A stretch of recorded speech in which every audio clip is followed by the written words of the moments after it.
Faites comme chez vous, en cuisine. Et on sort cuillère, fouet, on passe derrière les fourneaux avec vous aujourd'hui, Marie Odenres. Vous nous avez amené un bon livre de cuisine de famille que vous transmettez de génération en génération. Et vous nous partagez une recette familiale aujourd'hui pour Noël, le pain d'épices aux poires. Alors, une recette alsacienne, typiquement de chez vous. Exactement, parce que comme je suis alsacienne, j'avais envie de vous partager une recette de chez moi. Et peut-être que Julien, vous espériez une autre recette que le pain d'épices aux Alsace, il y a poires. plein de choses en Alsace. Aujourd'hui, surtout dans cette période de Noël, puisque en Alsace, on a au marché de Noël ce qu'on appelle les bredel. C'est les petits, Les fameux. petits sablés un Très petit bon peu aussi. de Noël. Alors, je les ai bien dans mon carnet de cuisine. La recette des macarons, la recette des petits gâteaux de Milan, la recette des petits gâteaux noisettes, les meringues. Il y a vraiment plein de spécialités en Alsace. Hein. Plein de spécialités, du sucre, du beurre, de la crème fraîche. Ça tient chaud. On est gâtés voilà, pour faire face au froid d'Alsace. Et donc aujourd'hui, j'ai plutôt choisi le pain d'épices aux poires, qui est une recette familiale. Alors les poires, on est presque de saison, on est sur la fin de saison, c'est un fruit Il y en a encore plutôt un peu. d'automne, mais il y en a encore un peu. Le pain d'épices, c'est complètement un gâteau qu'on trouve sur les marchés de Noël et aussi chez soi. Mais j'avais envie aussi de vous faire une recette qui soit facile à faire chez soi, même si on vit à Bordeaux, en Gironde.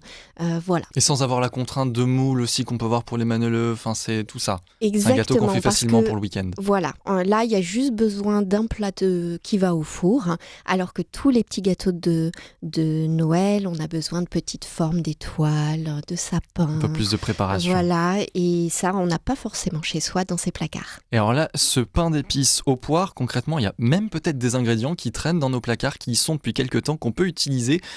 Qu'est-ce qu'il nous faut concrètement ? Comment on le prépare, ce pain d'épices ? Dites-nous. Alors, il faut du pain d'épices. Soit on le fait soi-même, soit, moi je vous avoue, je l'achète tout prêt. C'est vrai ? Vous le faites pas vous-même ? Non, je l'achète tout prêt parce que c'est un dessert qui a l'avantage de se faire très rapidement et très facilement et qui en jette quand vous l'apportez au dessert.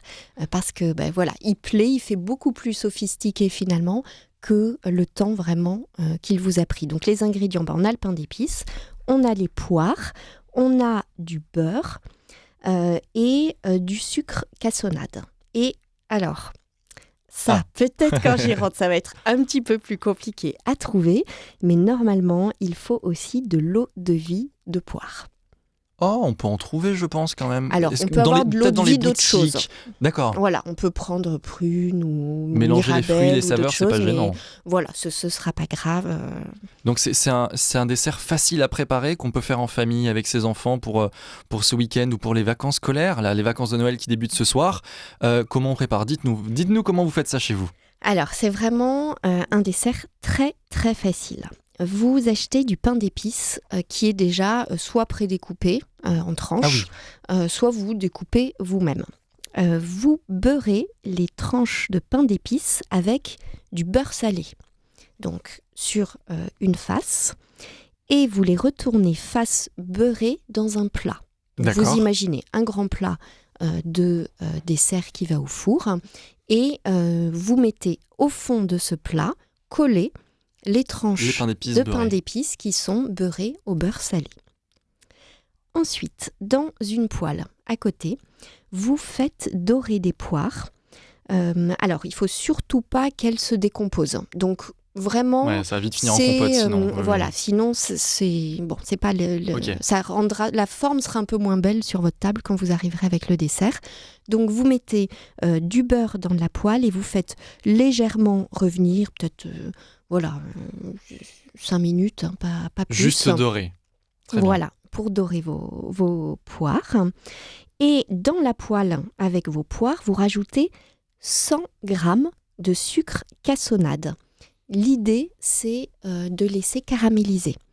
Et c'est là où déjà il va y avoir des bonnes odeurs qui vont Caramel, ça sent bon. se hein. dégager dans la maison parce que vous allez avoir le sucre du fruit, de la poire, qui va se mélanger au sucre cassonade et faire un espèce de caramel dans votre poêle.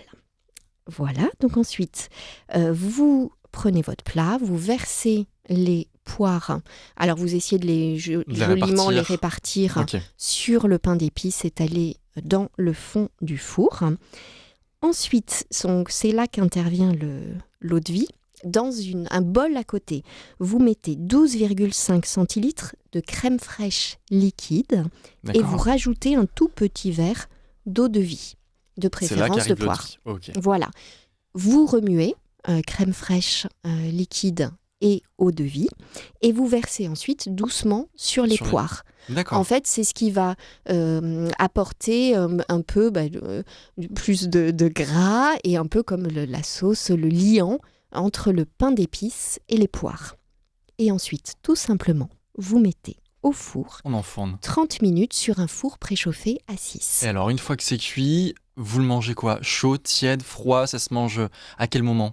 Alors, chaud, voire tiède. Tiède. En général, c'est bon, voilà. les gâteaux tièdes comme ça, tout juste. Voilà, bon, surtout pas froid. L'idée, c'est que c'est Ah aussi oui. un dessert qui doit vous réchauffer dans le froid de l'hiver. Donc, et puis que le caramel, les poires, tout ça, le mélange est beaucoup plus agréable, chaud, voire tiède. Et vous découpez tout simplement des tranches. Ça va vous faire comme une espèce de pain d'épices perdu, un peu de pain perdu. Et c'est super parce qu'on peut en Au faire en poire. quantité qu'on veut, qu'on soit 3-4 à la maison ou en gros repas de famille. On peut en faire un bon plat pour partager en famille. Et Exactement, c'est ça qui est l'occasion de très Noël. pratique. Et imaginons que vous soyez nombreux pour les fêtes. Vous pouvez aussi imaginer de prendre dans un plat de four, un grand, c'est des lèches frites, on appelle ça, les grands plats, dans le four. Oui. On a les grilles et puis j'ai perdu le mot là. Mais je vous aimerais pas là sur ce coup-là. Et voilà, vous pouvez aussi étaler tout le long. D'accord. Pour avoir tout votre fond de four qui est réparti de votre pain d'épices. Eh bien, c'était une recette typiquement alsacienne, tout droit venue d'Alsace à l'occasion de ces fêtes de fin d'année. Merci beaucoup, Marie Odenres, de nous l'avoir partagé Et aujourd'hui. joyeux Noël à tous nos auditeurs et auditrices. Et bonne fête à toutes et à tous.